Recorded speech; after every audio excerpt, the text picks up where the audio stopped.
मुसलमानों को गाली देने वालों को शर्म आनी चाहिए, देख लेना चाहिए पंजाब में जाकर, क्योंकि तुम उनकी मदद नहीं कर पाए, मुसलमान वहां पर मदद कर रहे हैं। और कहीं भी देश के अंदर कोई मुसीबत आती है, और तो और देखिए कांवड़ के जरिए सबसे ज्यादा नफरत मुसलमानों के खिलाफ फैलाई गई, लेकिन हिंदू धर्म के लोगों की आप देख लीजिए, बल्कि उसमें डूबने वाले ज्यादातर हिंदू है ना। लेकिन हिंदू सामने नहीं आ रहा, मुसलमान सामने आ रहा, जैनी सामने आ रहा, बौद्धिस्ट सामने आ रहा है, और सबसे बड़ी बात बीजेपी का एक कार्यकर्ता दिखाई नहीं दे रहा। अरबों का साम्राज्य खड़ा करने वाले साधु साध्वी बाबा प्रवचन करता या कथावाचक एक भी आपको नहीं दिख रहा होगा कि पानी में उतर के किसी को एक बिस्कुट का पैकेट भी दे रहा हो, किसी को उतर करके किसी के बच्चे को पीने का एक बोतल भी मुहैया करा रहा हो। क्यों? क्योंकि इनको इस देश से सिर्फ धन लूटना है। इन्होंने अपने, ये धर्म नहीं, इनकी कोई सेवा नहीं, ये बिजनेस चला रहे हैं, और बिजनेस के नाम पे इन्हीं लोगों को ठगते हैं जो आज मुसीबत में है। वो आरएसएस कहीं दिखाई नहीं दे रहा है, और जिन मुसलमानों के खिलाफ लगातार बीजेपी के नेता नफरत फैलाते हैं मंचों से, कार्यक्रमों से और लोगों के बीच में बैठ करके, और मीडिया लगातार अपनी डिबेट में नफरत फैलाती है, उन मुसलमानों ने आकर के खुले दिल से उनकी सेवा की है, उनको बचाया। इनकी सेवा भाव में क्या पंजाब का दर्द नहीं है? क्या आरएसएस की सेवा भाव में हिमाचल के लोग और डूबते हुए जो फ्लूट गिर रहा है उसमें दब रहे हैं, मकान जा रहे हैं, बच्चे डूब रहे हैं, बह रहे हैं, उनका दर्द नहीं आता? क्या आरएसएस की सेवा भाव में हिमाचल में डूबते हुए लोगों का दर्द नहीं है? क्या आरएसएस की सेवा भाव में पंजाब के डूबते हुए मवेशी और उनके बच्चे और उन किसानों का जो डूब रहे हैं, जो बर्बाद हो रहे हैं, जो मजदूर हैं, जो खत्म हो रहे हैं, तबाह हो रहे हैं, पता नहीं कितने वर्ष उन्हें दोबारा अपने घर को बनाने में लग जाएंगे, उनके लिए कोई दर्द नहीं है? एक एक मंदिर के पास इतना इतना धन है कि पंजाब जो डूब रहा है, डूबते पंजाब को दोबारा से बसाया जा सकता है, एक एक मंदिर के पास में।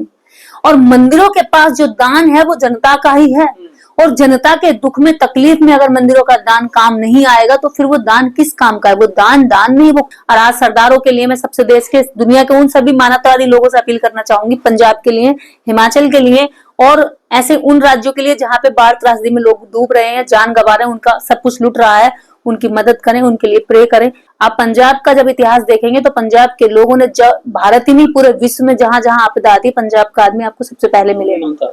आपको सबसे पहले वो खाने की ही चीजें नहीं, वो पहनने की, ओढ़ने की, एक एक बेसिक नीड जो होती है, मुसीबत पड़ने पर वो हर चीज मुहैया कराने के लिए तैयार रहते हैं।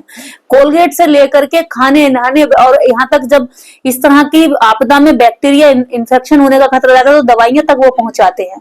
तो ऐसी स्थिति में जब पंजाब पूरे विश्व के अंदर आपदा होने पर पंजाब पहुंच जाता है, पंजाब के लोग पहुंच जाते हैं, आज पूरे देश को जरूरत है कि सब मिल करके, एकजुट होकर के पंजाब की मदद करें। पंजाब के लोग इस तरह से, अभी 2022 में भी वो बाढ़ आई थी, तब भी उन्होंने, अभी 2-3 साल ही हुए हैं, उन्होंने अपने आप को कैसे कैसे करके संभाला, जो घर बह गए उनको फिर से जोड़ा, इकट्ठा किया। आज फिर से उनके पशु, उनके बच्चे, उनके परिवार, उनकी जमा पूंजी, किसान के लिए सबसे बड़ा धन उसका पशु होता है, उसके खेत खलियान होते हैं, जब वही बह जाएंगे उसके पास बचा क्या? उसके पास उसके बच्चे, उसकी औरतें पानी में डूब रही हैं, उनको बचा नहीं पा रहे हैं।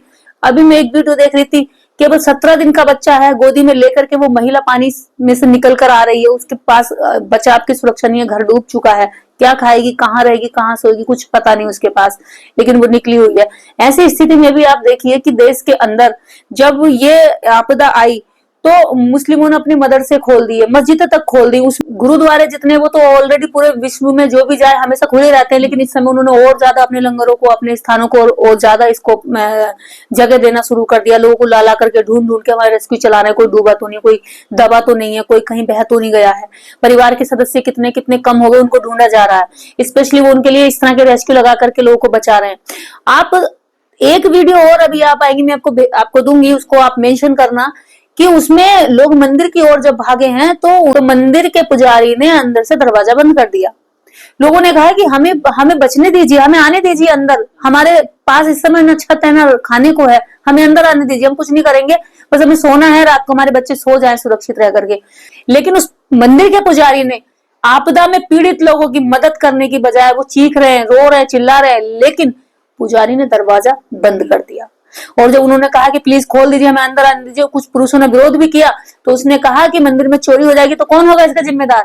मतलब ऐसी आपदा में जब प्राकृतिक सब कुछ चुरा रही है, छीन रही है, नष्ट कर रही है, ऐसी स्थिति में भी मंदिर के पुजारी को उन लोगों की मदद करने का विचार नहीं आ रहा है जो लोग उस मंदिर को मंदिर बनाते हैं, जो लोग उस मंदिर में दान चढ़ाते हैं, सर झुकाते हैं, उस मंदिर की दान पेटियां भरते हैं। इस आपदा में देखा गया जब पंजाब त्राहिमाम में, तो जो मुसलमान है जिन्हें कहा जाता है आतंकवादी ने पाकिस्तान भेजो, सबसे पहले उन्होंने दरवाजे खोले, सबसे ज्यादा राशन वो भेज रहे हैं, सबसे ज्यादा मदद वो कर रहे हैं। पूरा मेवात खुलकर आ गया सामने, देखिए। देखिए जो मदद मेवात से आई है, प्लस जो पंजाब के ही कुछ मस्जिद हैं, मदरसे हैं, उन सब ने एकजुट होकर के पूरा दिल खोल के मदद की है।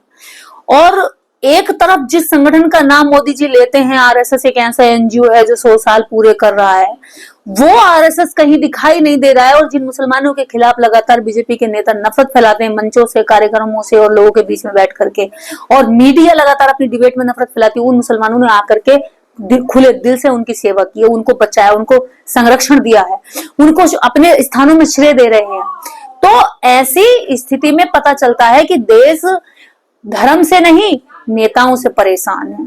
देश जितना धर्मों की नफरतों में नहीं उलझा है, जितना नेताओं के भाषणों से आपसी नफरत में उलझा है।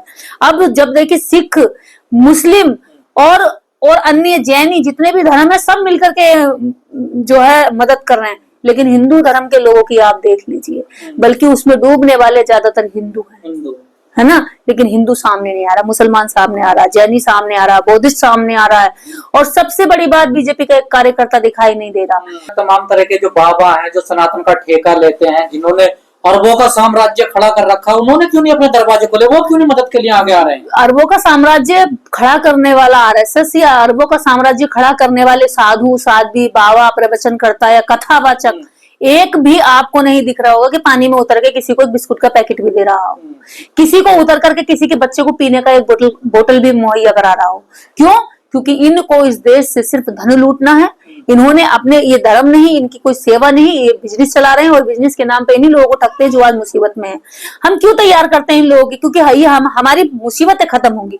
भक्त लोग यही तो समझते हैं, जनता यही तो समझती है कि ये लोग हमारी मुसीबत खत्म करेंगे, लेकिन आज जब वास्तव में मुसीबत आई है तो उन्होंने दरवाजे बंद कर दिए, उन्होंने उनसे रिश्ता तोड़ लिया, सवाल नहीं खड़े कर रहे, ये नहीं कह रहे कि भाई आज जब देश के अंदर हमारे ऊपर मुसीबत आई है तो आपसे हम मदद नहीं मांगेंगे तो किससे मांगेंगे। लेकिन आज देखिए, जब मदद मांगने के लिए जा रहे हैं तो दरवाजे बंद किए जा रहे हैं। इस देश के अंदर सबसे बड़ी अगर कोई घटना है तो वो ये है कि जब प्रकृति नष्ट करती है तो वो धर्म नहीं देखती, वो जाति नहीं देखती, सबको डुबा के लेके जाती है। तो जो मंदिरों के लोग आज नहीं जा रहे हैं, जो आरएसएस के लोग नहीं जा रहे हैं, कल हो सकता है कि आपदा उन पर भी कहीं किसी तरह से आपदा में गुरुद्वारों के दरवाजे खुल जाते हैं, उनके लंगर लग जाते हैं, तो मंदिर तो ऐसे हैं कई जिनके पास करोड़ों अरबों धन है, उन मंदिरों के दरवाजे क्यों नहीं खुलते मदद के लिए? एक एक मंदिर के पास इतना इतना धन है कि पंजाब जो डूब रहा है, डूबते पंजाब को दोबारा से बसाया जा सकता है, एक एक मंदिर के पास में। और मंदिरों के पास जो दान है वो जनता का ही है, और जनता के दुख में, तकलीफ में अगर मंदिरों का दान काम नहीं आएगा तो फिर वो दान किस काम का है? वो दान नहीं, वो कुछ लोगों का ऑफिस है, वो कुछ लोगों का दफ्तर है, कुछ लोगों के लिए रोजगार है, जो वापस दोबारा सेवा भाव के माध्यम से देना नहीं चाहते। लोग इस सेवा नहीं करना चाहते। रही बात आज देश के अंदर, चाहे हिमाचल हो, चाहे उत्तराखंड हो, चाहे पंजाब हो, 4-5 राज्य इस समय बाढ़ से जूझ रहे हैं। दिल्ली के भी कुछ क्षेत्रों में बाढ़ आई हुई है। कहीं भी आप देखेंगे तो मदद के तौर पर अगर आपको कोई दिखाई देगा तो आपको सिख भी दिखेगा, मुस्लिम भी दिखेगा, जैन भी दिखेगा, बौद्ध भी दिखेगा, किसान भी नहीं दिखेगा। कुछ किसान भी दे रहे हैं, कुछ आप देखिए पंजाब इंडस्ट्री के जो सिंगर हैं, जो एक्टर हैं, वो सब मदद के लिए निकले हुए हैं, अभिनेता भी आ रहे हैं, सामने आ रहे हैं। लेकिन सबसे बड़ी बात है कि जिस नाम को इस देश के अंदर राष्ट्रीय स्वयं सेवक के नाम से जाना जाता है, जो संगठन सबसे बड़ा बताया जाता है, जो संगठन खुद की अपनी डींगे हाँकता रहता है और कहता है कि हम तो भैया देश के अंदर सद्भावना चाहते हैं, समरसता चाहते हैं, देश में सेवा भाव करना चाहते हैं, तो आज इनकी सेवा भाव कहाँ चली गई? इनकी सेवा भाव में क्या पंजाब का दर्द नहीं है? क्या आरएसएस की सेवा भाव में हिमाचल के लोग और डूबते हुए जो फ्लूट गिर रहा है उसमें दब रहे हैं, मकान जा रहे हैं, बच्चे डूब रहे हैं, बह रहे हैं, उनका दर्द नहीं आता? क्या आरएसएस की सेवा भाव में हिमाचल में डूबते हुए लोगों का दर्द नहीं है? क्या आरएसएस की सेवा भाव में पंजाब के डूबते हुए मवेशी और उनके बच्चे और उन किसानों का जो डूब रहे हैं, जो बर्बाद हो रहे हैं, जो मजदूर हैं, जो खत्म हो रहे हैं, तबाह हो रहे हैं, पता नहीं कितने वर्ष उन्हें दोबारा अपने घर को बनाने में लग जाएंगे, उनके लिए कोई दर्द नहीं है? किसके लिए दर्द है? रेपिस्टों के लिए दर्द है। किसके लिए दर्द है? इस देश के अंदर जब आप मनीषा वाल्मीकि के लिए आंदोलन करने जाएंगे तो वो रेपिस्ट के पक्ष में आंदोलन करेंगे, नारेबाजी करेंगे। जब बिल्किस बानो के अपराधियों के खिलाफ जब उसका दोषी रेपिस्ट निकलकर बाहर आएगा बेल पर, तो उसको जो है मालाओं से स्वागत करेंगे। तो ये लोग यहाँ दिखाई देते हैं, लेकिन सेवा के मामले में ये कहीं नहीं है। अगर सबसे ज्यादा मरी हुई मानवता के लोग हैं, पर मुसलमानों तो साबित कर दिया ना कि देखिए हम तो राष्ट्रवादी, राष्ट्र के लिए काम करते हैं। तो देखिए ये जो बजरंग दल, ये दल, वो दल जो दिन रात इन्हें गालियां देते हैं, वो अब क्या करेंगे बताइए? उसके अंदर कोई सेवा नहीं, भाव जो नहीं है। मुसलमानों को गाली देते हैं उन्हें शर्म आएगी नहीं आएगी? मुसलमानों को गाली देने वालों को शर्म आनी चाहिए, देख लेना चाहिए पंजाब में जाकर, क्योंकि तुम उनकी मदद नहीं कर पाए, मुसलमान वहां पर मदद कर रहे हैं। और कहीं भी देश के अंदर कोई मुसीबत आती है, और तो और देखिए कांवड़ के जरिए सबसे ज्यादा नफरत मुसलमानों के खिलाफ फैलाई गई, और कांवड़ियों को पानी पिला रहे, जगह जगह पर रुक करके फल दे रहे हैं। तो मुसलमानों के खिलाफ तो नफरत एक प्रोपेगेंडा है, ताकि देश की राजनीति गर्मा गर्म रहे और देश के अंदर हिंदू मुस्लिम का मुद्दा दिमाग में हावी रहे, और लोग इसकी नफरत में बीजेपी को वोट दे दें, ये बता करके कि भैया हिंदू खतरे में, अगर बीजेपी को वोट नहीं दोगे तो हिंदू खतरे में आ जाएगा। बीजेपी कितना भी करप्शन करे आप सवाल नहीं करोगे, क्योंकि हिंदू खतरे में आ जाएगा। बीजेपी कितनी भी नफरत फैलाए आप सवाल नहीं करोगे, अगर सवाल करोगे तो हिंदू खतरे में आ जाएगा। आपके बच्चों की शिक्षा लूटी जाए, आप सवाल नहीं कर सकते, नहीं तो हिंदू खतरे में आ जाएगा। आप लोग बाढ़ में आपदा में डूब रहे हैं, आप उन लोगों से सवाल नहीं कर सकते जो कहते हैं सबसे ज्यादा राष्ट्र में सेवा भाव को रखने वाला एनजीओ को मदद क्यों नहीं कर रहा, नहीं तो हिंदू खतरे में आ जाएगा। तो हिंदू खतरे में ना आ जाए, इसलिए ये सारी चीजें, ये मुद्दे दबाए जाते हैं, जनता बोल नहीं पाती है, और जब तकलीफ में दर्द से जूझती है तो फिर देखते हैं कि भाई कौन मदद करेगा। फिर मुसलमान आते हैं, फिर जैनी आते हैं, फिर सिख आते हैं, फिर सरदार लोग आते हैं। और आज सरदारों के लिए मैं सबसे देश के, दुनिया के उन सभी मानवतावादी लोगों से अपील करना चाहूंगी, पंजाब के लिए, हिमाचल के लिए, और ऐसे उन राज्यों के लिए जहां पे बाढ़ त्रासदी में लोग डूब रहे हैं, जान गंवा रहे हैं, उनका सब कुछ लुट रहा है, उनकी मदद करें, उनके लिए प्रे करें कि जल्दी से जल्दी वो इस आपदा से बाहर निकले, और जितनी हो सके लोग उनकी मदद करें, जैसे भी हो सके। देखिए, जब भी देश में आपदा आती है, ये संगठन आज ही नहीं हमेशा गायब होता है, बल्कि इस संगठन के लिए हमारे देश के पीएम मोदी जी ने लाल किले की प्राचीर से अभी 15 अगस्त को इतने बड़े बड़े शब्दों से उसको संबोधित किया कि विश्व का सबसे बड़ा एनजीओ आरएसएस 100 साल पूरे करने जा रहा है। निष्ठा, सद्भावना, प्रेम, सेवा और अनुशासन का एक बड़ा उदाहरण, मिसाल पेश करने वाला आरएसएस एक एनजीओ है।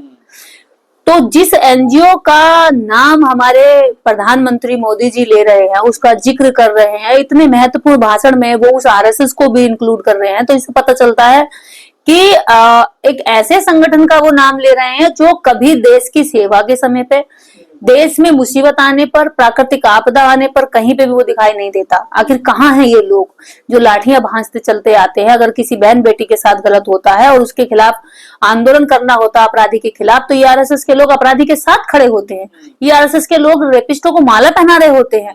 तो ऐसे लोग अब कहाँ हैं जो कहते हैं कि हम तो देश की सेवा ही, राष्ट्र सेवा ही हमारे लिए सबसे बड़ी धर्म है, सबसे बड़ा कर्म है।